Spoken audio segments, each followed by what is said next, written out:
My name is Linda Parker. I am 59 years old. I live alone in my small house in Brighton. My husband died 8 years ago. I have only one son. His name is Daniel. Daniel went to Canada many years ago. Now he lives there with his wife and 2 children. He has a good life. He has a big house and a good job. He is happy. But I live here alone.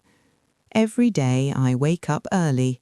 I clean the house. I cook food for myself. In the evening I sit alone. Nobody comes to see me. Daniel does not call me much. Sometimes he sends me money. Sometimes he says, "Mother, I will come soon," but he never comes. Still, I wait for him. I love him very much. He is my son. I keep his old photos in my room. I look at them every day. One day someone knocked on my door. I opened it. It was Daniel. I was very surprised. I said, "Daniel, you really came?" He smiled. He looked happy. I hugged him. My eyes were full of tears. He came inside. I made tea for him. We sat and talked. I asked, "How is Sarah? How are the children?" He said, "They are all fine." Then I asked, "Why did you come?" He said, "I missed you, Mother. You live here alone. I worry about you. I want to take you to Canada." I was quiet. He looked at me and said, "You are getting old. It is not safe here. You should come with me. You will be happy there." I said slowly, "But this is my home. I was born here. I got married here. Your father lived here. I cannot leave this house." Daniel looked serious. He said, "This house is very old. It is not good for you. In Canada, you will have everything. You will have your own room. You can see the children every day. Sarah also wants you to come." That night I sat alone and thought, what should I do? I did not want to leave, but Daniel was my only son. The next morning, Daniel said, "Mother, we should sell this house. You do not need it anymore. You will live with us. You can use the money for your new life." I looked at him. He smiled. I thought maybe he really loved me, so I said, "Yes." I sold my house. Daniel took all the money. I packed my bag. We went to the airport together. I was sad, but I was also happy. I thought, I will be with my son now. At the airport, Daniel said, "Mother, wait here. I will bring a wheelchair. The way is too long. You cannot walk so far. I will be back in 5 minutes." I said, "Okay." I sat on a chair.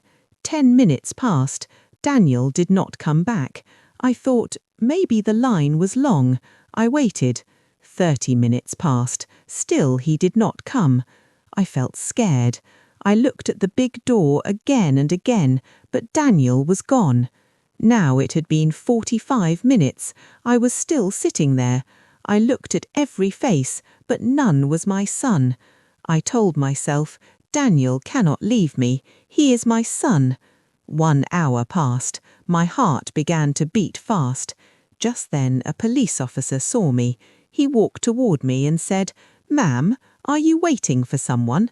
I said, "Yes, my son. He is bringing a wheelchair for me. We are going to Canada." The officer asked, "Do you have his photo?" I took out Daniel's picture from my bag. I also showed my ticket. The officer nodded. He said, "Please wait here. I will check inside." I said, "Thank you." I waited again. After a long time, the officer came back. His face was serious. He sat next to me. He said softly, "Ma'am, I am sorry. Your son has boarded the flight. He has gone. The plane has already taken off. He did not take a wheelchair. He went alone." I froze. My heart stopped for a moment. I said very slowly, "No, that is not true. My son Daniel loves me. He said he will take me with him." The officer said, "I saw everything. He gave his passport. He entered a plane alone." Tears came to my eyes. My heart broke. I cried and cried. The officer's eyes also became wet. He said, "Some people forget their hearts. I am sorry, ma'am." I whispered, "My name is Linda Parker." The officer said, "My name is Robert Miller. I am a police officer here. You remind me of my mother. She died 5 years ago. When I look at you, I remember her."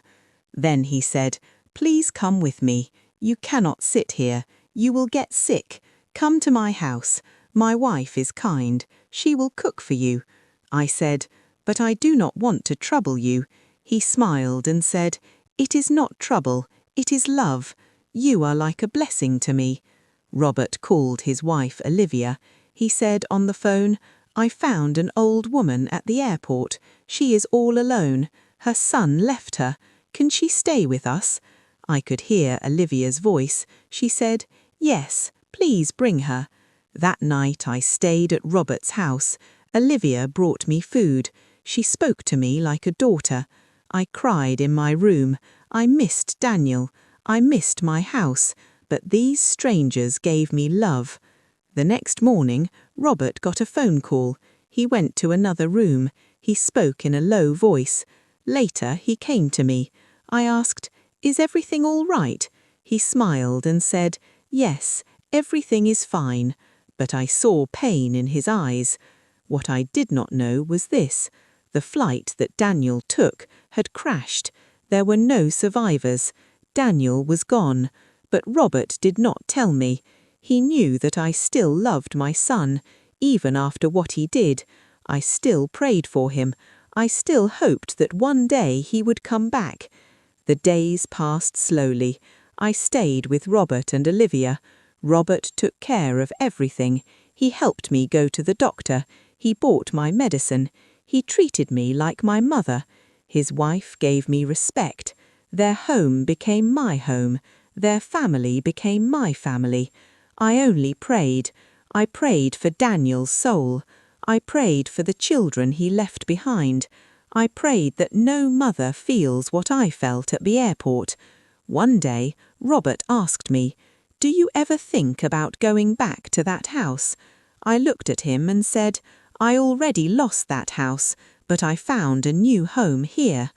Daniel was gone, but I got the son I truly deserved. I feel grateful." What would you do if you were in Linda's place?